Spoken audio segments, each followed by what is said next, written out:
Ibu, saudara-saudari, mari kita menandai diri kita dengan tanda kemenangan Kristus. Dalam nama Bapa dan Putra dan Roh Kudus. Amin. Ya Allah Bapa yang Maha Kuasa dan Kekal, Allah yang kami sembah di dalam nama Yesus Kristus, kami bersyukur kepadamu karena Engkau Allah pencipta kami beserta alam semesta ini. Engkau selalu mengasihi kami apa adanya. Engkau selalu mengutus para nabimu ke dunia untuk mewartakan bahwa akan datang seorang laki-laki yang lahir dari keturunan Daud untuk membebaskan manusia dari salah dan dosa. Inilah bukti cinta kasih yang Engkau berikan kepada kami. Maka kami bersyukur kepadamu Tuhan, dan mohon kepadamu urapilah setiap kami dengan Roh Kudus, agar hati kami sungguh-sungguh siap menerima benih firman-Mu yang akan ditaburkan kepada kami. Ya Bapa, inilah doa kami yang kami naikkan kehadirat-Mu dengan perantaran Kristus Tuhan kami. Amin. Firman Tuhan diambil dari Injil Suci menurut Lukas, bab 1 ayat 57 sampai 66. Genaplah bulannya bagi Elisabet untuk bersalin, dan ia melahirkan seorang anak laki-laki. Ketika para tetangga serta sanak saudaranya mendengar bahwa Tuhan telah menunjukkan rahmat-Nya yang begitu besar kepada Elisabet, bersukacitalah mereka bersama-sama dengan dia. Maka datanglah mereka pada hari yang ke-8 untuk menyunatkan anak itu. Dan mereka hendak menamai dia Sakaria menurut nama bapaknya. Tetapi Elisabet ibunya berkata, "Jangan, ia harus dinamai Yohanes." Kata mereka kepadanya, "Tidak ada di antara sanak saudaramu yang bernama demikian." Lalu mereka memberi isyarat kepada bapaknya untuk bertanya nama apa yang hendak diberikannya kepada anak itu. Sakaria meminta batu tulis, lalu menuliskan kata-kata ini. Namanya adalah Yohanes. Dan mereka pun heran semuanya. Seketika itu juga terbukalah mulut Sakaria, dan terlepaslah ikatan lidahnya. Lalu ia berkata-kata dan memuji Allah. Maka ketakutanlah semua orang yang tinggal di sekitarnya. Dan segala peristiwa itu menjadi buah tutur di seluruh pegunungan Yudea. Semua orang yang mendengarnya merenungkannya dan berkata, "Menjadi apakah anak ini nanti? Sebab tangan Tuhan menyertai dia." Demikianlah sabda Tuhan. Shalom Bapak Ibu, saudara-saudari yang Tuhan Yesus kasihi. Penginjil Lukas menceritakan tentang kelahiran Yohanes Pembaptis.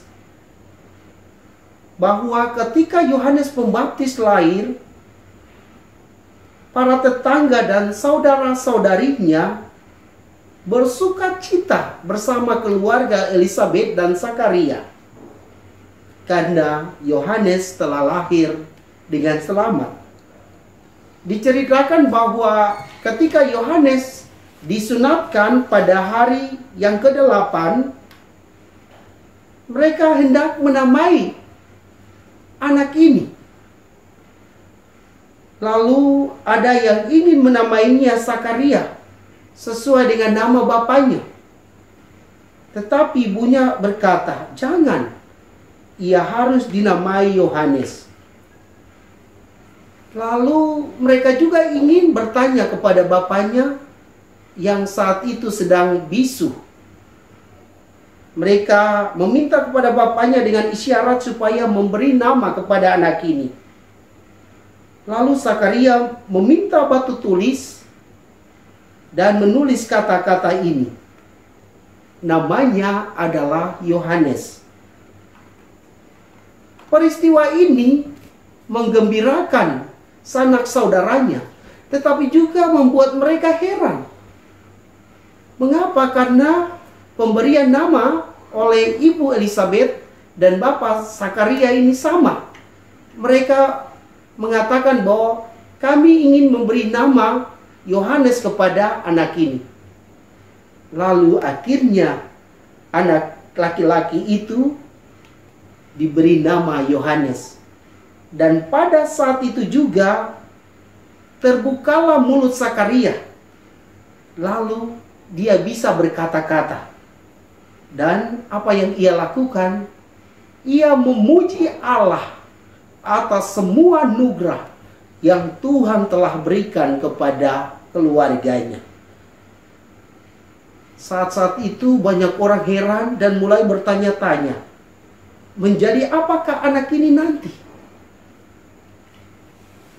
Bapak, Ibu, saudara dan saudariku yang Tuhan Yesus kasihi. Inilah mujizat yang Tuhan berikan kepada keluarga Zakaria. Bahwa pada masa usia Elizabeth, ia bisa mengandung dan melahirkan seorang anak laki-laki dan diberi nama Yohanes. Ini semua terjadi karena rencana Tuhan. Tuhan ingin mengutus Yohanes lebih dahulu, mendahului putranya untuk mempersiapkan jalan bagi Tuhan. Maka hal itu terjadi sesuai dengan rencana Tuhan. Bapak, Ibu, saudara-saudari yang Tuhan Yesus kasihi. Tentu di dalam hidupmu dan hidupku, kita telah mengalami mujizat-mujizat Tuhan. Mari kita sadar bahwa segala sesuatu yang terjadi dalam hidup ini adalah anugerah Tuhan, adalah mujizat Tuhan. Sehingga kita mesti bersyukur kepada Tuhan seperti Zakaria. Ketika anaknya lahir dan memberi nama kepadanya Yohanes, ia bersyukur. Maka kita juga mesti bersyukur atas kelahiran anak-anak kita, atas berkat-berkat yang Tuhan berikan kepada kita, nafas hidup, pekerjaan, perlindungan, kesehatan yang Bapa berikan kepada kita setiap saat secara gratis. Maka kita mesti membalas kasih Tuhan itu dengan bersyukur dan berterima kasih kepada Allah Bapa melalui putranya Yesus Kristus dan dalam persekutuannya dengan Roh Kudus. Semoga demikian. Marilah berdoa. Syukur bagimu Tuhan, karena Engkau selalu menunjukkan belas kasih-Mu kepada keluarga-keluarga Kristiani. Maka bantulah mereka dengan Roh Kudus, agar mereka mau bersyukur dan berterima kasih atas semua anugerah yang telah mereka terima.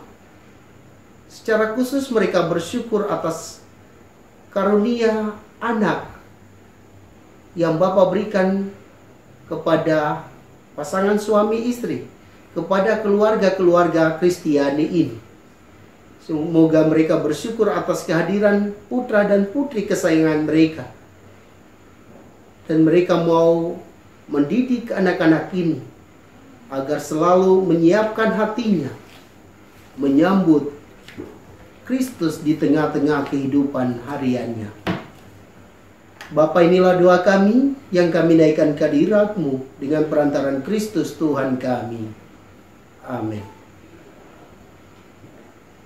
Semoga Bapak, Ibu, saudara-saudari diberkati dan dibimbing oleh Allah yang Maha Kuasa, Bapa dan Putra dan Roh Kudus. Amin.